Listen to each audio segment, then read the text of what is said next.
Your bird's feathers look dull, the shine is gone. When you run your hand over the wing, the feathers feel brittle, almost crispy. During the last race, you notice the bird seemed to struggle more than usual. Not sick, not injured, just off, and you wonder why. The answer is simpler than you think. You're bathing wrong. Not just a little wrong, fundamentally, catastrophically wrong. And 90% of fanciers make the exact same mistakes. These mistakes destroy feather quality, weaken flight performance, and create health problems that never needed to exist.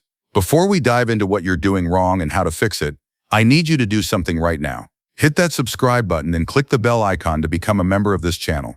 Why does this matter? Because members get exclusive access to our complete library of training videos, detailed care protocols, and natural health formulas that we don't share publicly.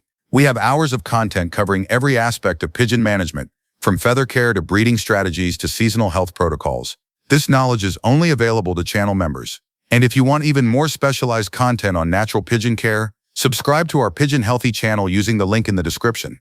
That's where we publish weekly videos on herbal remedies, botanical formulas, and plant-based health systems used by champion fanciers across Europe. Both channels together give you everything you need to raise healthier, stronger, better-performing birds. The links are right there in the description. Do it now because this information changes everything.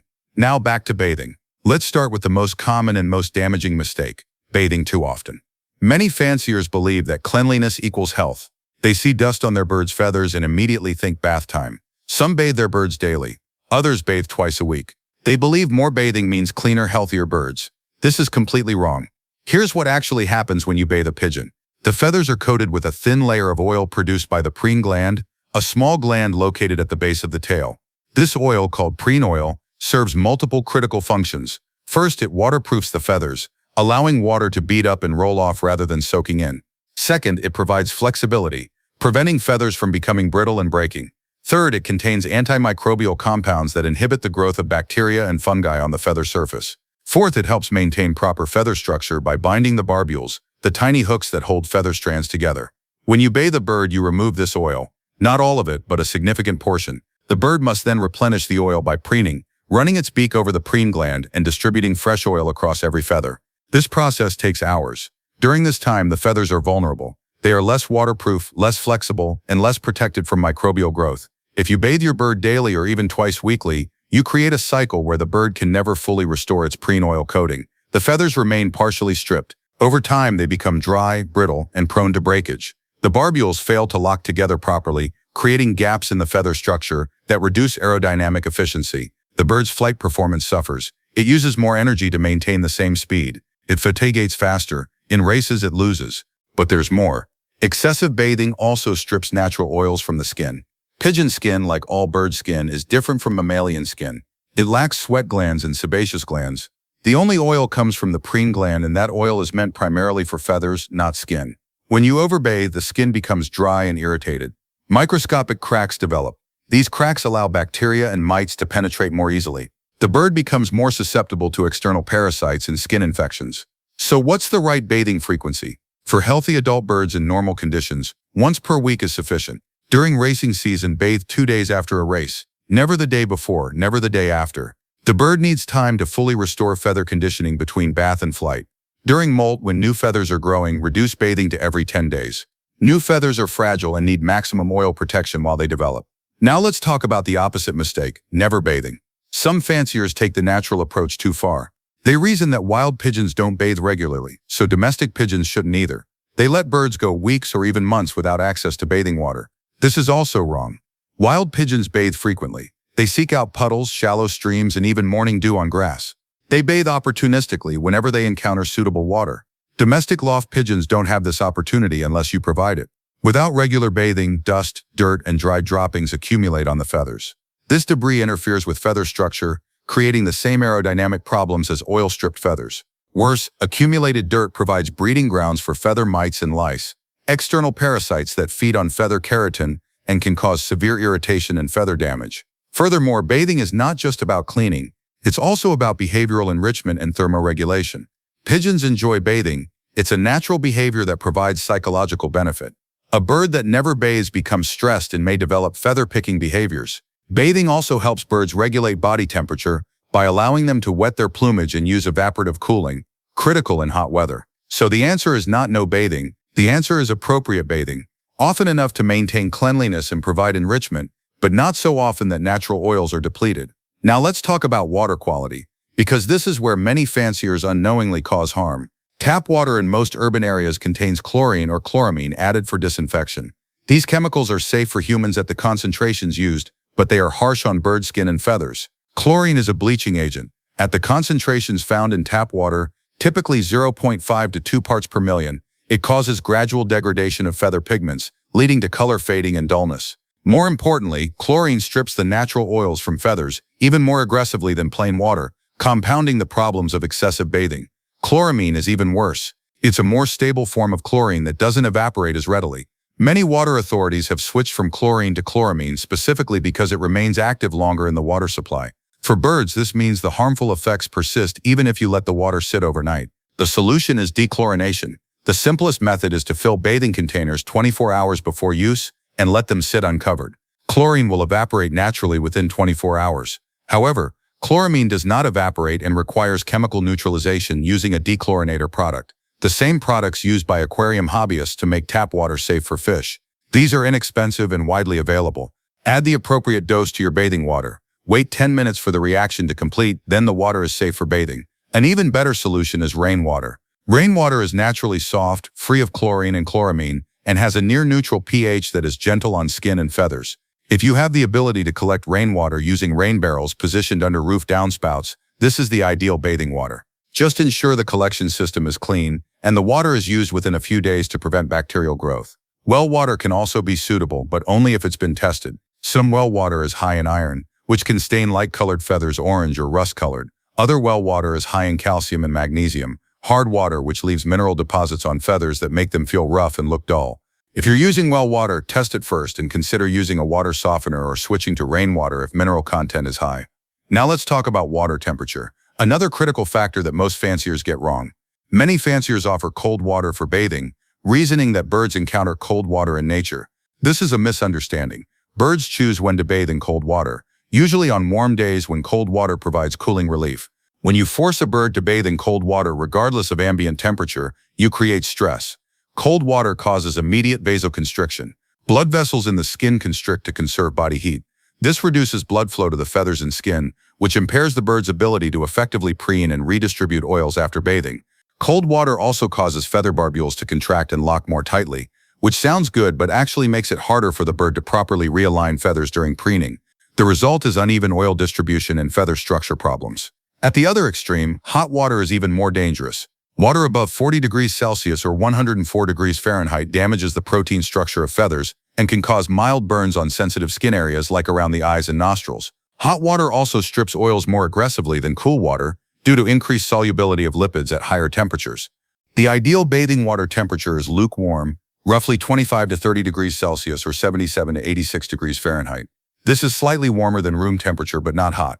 At this temperature, the water is comfortable for the bird, does not cause thermal stress, and allows effective cleaning without aggressive oil stripping. If you're using outdoor bathing containers in hot weather, ensure the water hasn't been sitting in direct sun and heating up. In cold weather, slightly warm the water before offering it.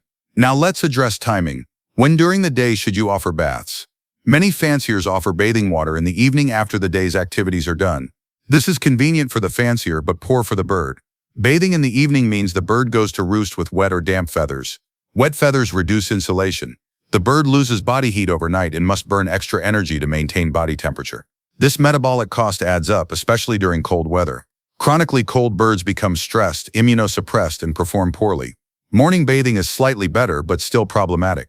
If you offer baths early morning, birds may bathe immediately and then spend the entire day with damp feathers. During training or racing, damp feathers create drag and reduce flight efficiency. The bird works harder for the same performance. The optimal bathing time is mid-morning to early afternoon on sunny, warm days. Specifically, offer baths between 10 a.m. and 1 p.m. when the sun is strong and ambient temperature is warm. After bathing, birds need 3 to 4 hours of warm, sunny conditions to fully dry and preen. This ensures they go into evening with completely dry, properly conditioned feathers. What if the weather is cloudy or cool? Skip bathing that day. Wait for appropriate conditions. Bathing on a cold, overcast day creates risk without benefit. The bird will struggle to dry properly, feather conditioning will be poor, and stress levels will increase. What about bathing in relation to racing schedule? Never bathe the day before a race. The bird needs at least 48 hours after bathing to fully restore feather conditioning. Bathing too close to race day leaves feathers in suboptimal condition, either still slightly damp or not fully reoiled. Both conditions impair flight performance. The ideal protocol is to bathe on Monday after a Saturday race. This gives 2 full days, Sunday and Monday, for recovery from racing stress, plus the rest of the week, Tuesday through Friday, for feather conditioning before the next Saturday race. If weather on Monday is poor, move to Tuesday or even Wednesday if necessary. Never bathe Friday or Saturday before a race, regardless of how dirty the bird looks. Now let's talk about bathing method, because how you bathe matters as much as when and how often. Many fanciers use forced bathing. They spray birds with a hose or hold them under running water. This is stressful and ineffective. Forced bathing triggers a fear response. The bird's heart rate spikes. Cortisol levels increase. The bird associates bathing with stress rather than with the natural, enjoyable behavior it should be. Over time, forced bathing creates birds that actively avoid water and resist all bathing attempts. Furthermore, forced bathing often results in incomplete feather wetting. When you spray a bird, the water hits the outer feathers but doesn't penetrate to the skin. The surface feathers get soaked while the downy underfeathers remain dry. This defeats the purpose. You need to clean the skin and the base of the feathers, not just the outer layer.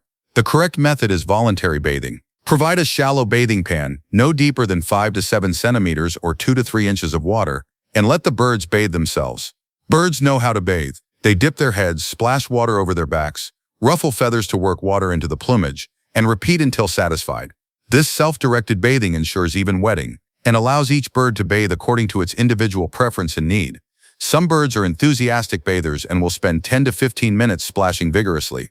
Others are more reserved and will bathe quickly then exit. Both approaches are normal. Do not force a reluctant bather to stay in the water. If a bird doesn't want to bathe, it probably doesn't need to. Its feathers may already be in good condition, or environmental conditions may not be right. The bathing container itself matters. Use a wide, shallow pan at least 60 centimeters or 24 inches in diameter for a single bird, larger for multiple birds. Avoid deep buckets or narrow containers where birds feel confined. The container should be stable, heavy enough that it won't tip when a bird perches on the edge. Place the container on a level surface, ideally outdoors in a secure area where birds can bathe in natural sunlight. Some fanciers add a few drops of mild soap or shampoo to bathing water, thinking this improves cleaning. Do not do this. Soap strips natural oils far more aggressively than water alone. Commercial bird shampoos exist, but they are formulated for parrots and other pet birds that are bathed infrequently.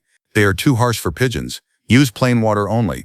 The one exception is in cases of severe external parasite infestation, feather mites or lice. You may add a small amount of appropriate parasiticide to bathing water under veterinary guidance. But this is treatment, not routine bathing. For routine bathing, plain dechlorinated water is all that's needed. Now let's talk about drying and post-bath care, because what happens after bathing is just as important as the bathing itself. After bathing, birds need to dry and preen. This process takes 3 to 4 hours under good conditions. During this time, the birds should have access to sunny perching areas where they can spread their wings and expose all feather surfaces to air and sunlight. Sunlight provides 2 benefits: warmth for drying and UV radiation that has mild antimicrobial effects on feather surfaces. Do not towel dry your birds. You've probably seen videos of fanciers wrapping birds in towels after bathing. This looks caring but is counterproductive. Toweling rubs the feathers in random directions, disrupting feather structure and preventing proper realignment during preening. It also removes more oil than necessary. Let birds air dry naturally with sun exposure. Some fanciers use heat lamps or blow dryers to speed drying. This is acceptable in emergency situations. For example, if a bird bathed unexpectedly late in the day and evening is approaching but it's not ideal. Forced heat drying doesn't allow the bird to properly preen during the drying process. The bird ends up dry but with poorly conditioned feathers. Use forced drying only when natural drying is not possible. During the drying period, birds will preen extensively. This is normal and necessary. You'll see them repeatedly running their beaks over the preen gland, then systematically working through every feather on their body. This preening distributes fresh oil, realigns feather barbules, and removes any remaining debris loosened by the bath. Do not disturb birds during this process. Let them work undisturbed until preening activity naturally decreases. Now let's talk about special cases: bathing during molt, bathing during breeding season, and bathing young birds. Molt is the process of shedding old feathers and growing new ones. It typically occurs once per year, usually in late summer and fall. During molt, birds are under physiological stress.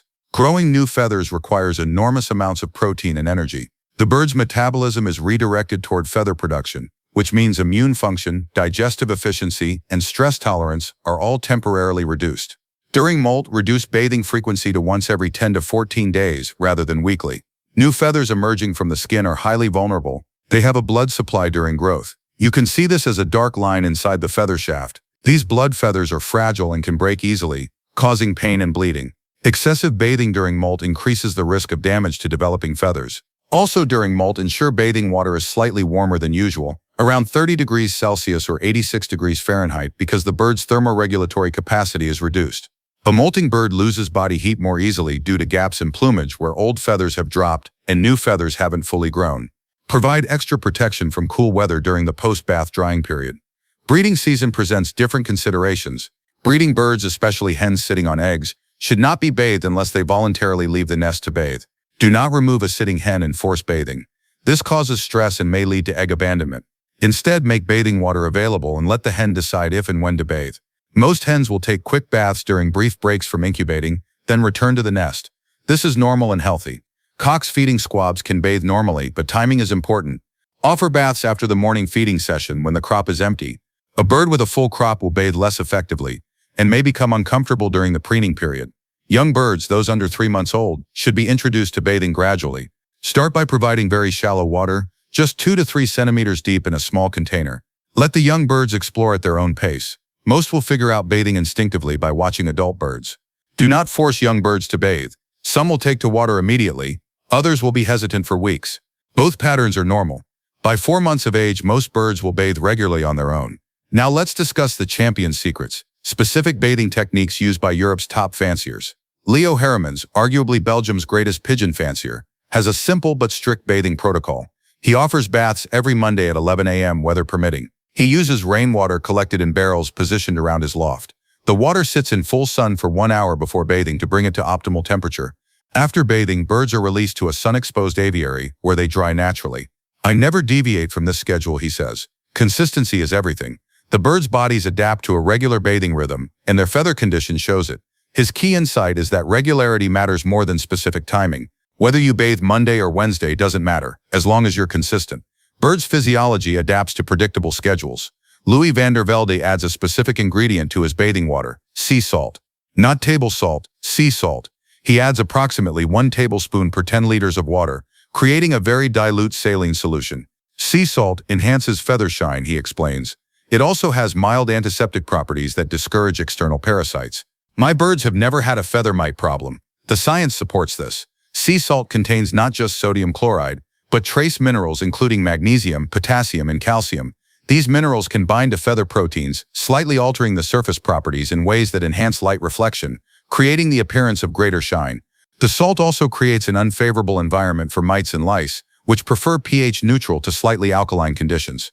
Salt makes the environment more acidic. However, use sea salt carefully. Too much salt can be irritating. Van der Velde's ratio, 1 tablespoon per 10 liters, is equivalent to about 0.5% salinity, which is much lower than ocean water at 3.5% salinity, but enough to provide benefit without harm. Gaston van de Wouwer times his bathing schedule around molt. I never bathe during peak molt, he says. When 30% or more of feathers are actively growing, I suspend bathing completely. Once molt is substantially complete, when I see only a few pin feathers remaining, I resume weekly bathing. This minimizes stress on developing feathers and prevents accidents. His approach is conservative but effective. His birds consistently show excellent feather quality and vibrant coloration well into their later years, a sign that feather care throughout their lives has been optimal. Marcel Wouters uses apple cider vinegar as a bathing water additive. He adds 1 teaspoon of raw, unfiltered apple cider vinegar per liter of water. Vinegar slightly acidifies the water, which helps smooth the feather cuticle, he explains. It also discourages bacterial and fungal growth on wet feathers during the drying period. The science here is more speculative, but plausible. Feather keratin has a slightly porous surface that can take on a rough texture if damaged or if mineral deposits accumulate. Acidic solutions can help dissolve these deposits and smooth the surface, potentially improving aerodynamics and appearance. The antimicrobial effects of vinegar are well documented. At the concentration Wouters uses, the vinegar is too dilute to cause harm but may provide mild protective benefit. However, not all fanciers report success with vinegar additions. Some say their birds refuse to bathe in vinegar-treated water. If you try this method, start with a very dilute solution, half the concentration Wouters uses, and observe whether your birds accept it. If they bathe normally, you can gradually increase to the full concentration. If they avoid the water, skip the vinegar. The benefit is marginal. If it causes bathing refusal, it's counterproductive. Now this is the perfect moment to share something exclusive with you. If you write bathing in the comments below, I will personally share a complete herbal feather conditioning formula that we use at Pigeon Healthy. This is a 2-herb blend that combines thyme for antimicrobial protection and lavender for natural parasite deterrence. This exact formula has been used in champion lofts across Belgium, Netherlands, and Germany. We will post the complete recipe, including dosages, preparation methods, and a 7-day application schedule in a pinned comment for everyone who requests it. Write bathing now, and you'll get access to this protocol within the next hour. And remember, on our Pigeon Healthy channel, we share dozens of these natural formulas. Herbal blends for feather health, botanical solutions for skin conditioning, natural shine enhancers made from plants, not chemicals. Everything is explained in detail with step-by-step instructions. The link is in the description. Subscribe there to get access to our full library of natural pigeon care protocols. Now back to bathing science, let's talk about feather structure in detail, because understanding what you're trying to preserve makes proper bathing technique make sense. A feather is not a simple structure. It's a marvel of biological engineering. The central shaft, the rachis, provides structural support. Branching off the rachis are hundreds of barbs, and branching off each barb are hundreds of barbules. These barbules have microscopic hooks called homuli that interlock with barbules from adjacent barbs, creating a smooth, continuous surface that air flows over efficiently. This interlocking system is what gives feathers their strength and aerodynamic properties. But it's fragile. Anything that disrupts the barbule alignment, rough handling, forced drying, oil depletion, causes the feather surface to become rough and inefficient. Air no longer flows smoothly over it. Drag increases, flight performance drops. Proper bathing maintains barbule alignment. When a bird bathes voluntarily, it instinctively uses specific movements, dipping, flicking, ruffling, that clean the feathers without disrupting structure.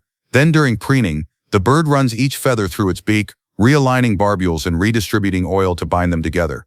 This process, when done properly and regularly, keeps feathers in peak condition. Forced bathing disrupts this process. When you spray a bird or hold it under running water, the water hits feathers from random angles with random force. Barbules are pushed in all directions. The bird cannot control the process. Then when you towel dry, you further disrupt alignment. Even if the bird preens afterward, it may not be able to fully restore optimal structure. Over time, these small disruptions accumulate into measurable performance degradation. This is why champion fanciers are fanatical about bathing method. They understand that how you bathe matters as much as how often. They provide optimal conditions, dechlorinated water at correct temperature, offered at the right time of day, in appropriate containers, and then let the birds handle the rest. Now let's talk about water depth, because this detail matters more than most fanciers realize. Water that's too deep can cause panic. If a bird steps into bathing water and suddenly finds itself chest deep or deeper, it may panic and thrash, which creates the same problems as forced bathing, random feather disruption, and stress. Some birds, especially those not accustomed to bathing, may avoid deep water entirely.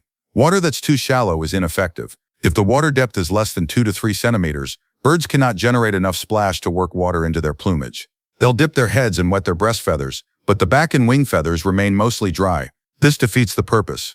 The ideal depth is 5 to 7 centimeters, or 2 to 3 inches measured at the center of the bathing pan. This is deep enough for effective bathing, but shallow enough that birds can easily stand with their body above water level. They control their immersion depth by crouching lower or standing higher. This control is important for their sense of safety and for effective cleaning. For bathing pans, the shape matters too. A round or oval pan is better than square or rectangular. Birds naturally move in circular patterns during bathing, rotating to wet all feather areas. A round pan accommodates this behavior better. The pan should have gently sloped sides rather than vertical walls. Vertical walls are harder to grip when exiting, and birds may slip and panic. Sloped sides provide easy entry and exit. Now let's discuss bathing frequency in relation to race results, because there's evidence that optimal bathing improves performance. A Dutch study, unpublished but widely discussed among European fanciers, tracked race results for birds bathed on different schedules. The study compared 3 groups: birds bathed weekly, birds bathed twice weekly, and birds rarely bathed every 3 to 4 weeks. The weekly bathed group showed the best average race speeds and most consistent performance. The twice weekly group showed slightly lower speeds and more variable performance. The rarely bathed group showed the poorest speeds and highest. The study was small and informal, not rigorous science, but the results align with theoretical expectations. Weekly bathing provides optimal feather conditioning without overstripping oils. Twice weekly bathing doesn't allow full oil restoration between baths. Rare bathing allows dirt and parasite accumulation that impairs aerodynamics. This finding has practical implications. If you want maximum performance, stick to weekly bathing during racing season. More is not better, less is not better. Weekly is the sweet spot. Now let's talk about bathing and feather color. Because bathing affects appearance. Feather color comes from two sources: pigments and structural coloration. Pigments, primarily melanins and carotenoids, are molecules embedded in the feather structure during growth. Melanins produce blacks, browns, and grays. Carotenoids produce reds, oranges, and yellows. Structural coloration, the blues, greens, and iridescent sheens, comes from microscopic structures in the feather that refract light in specific ways.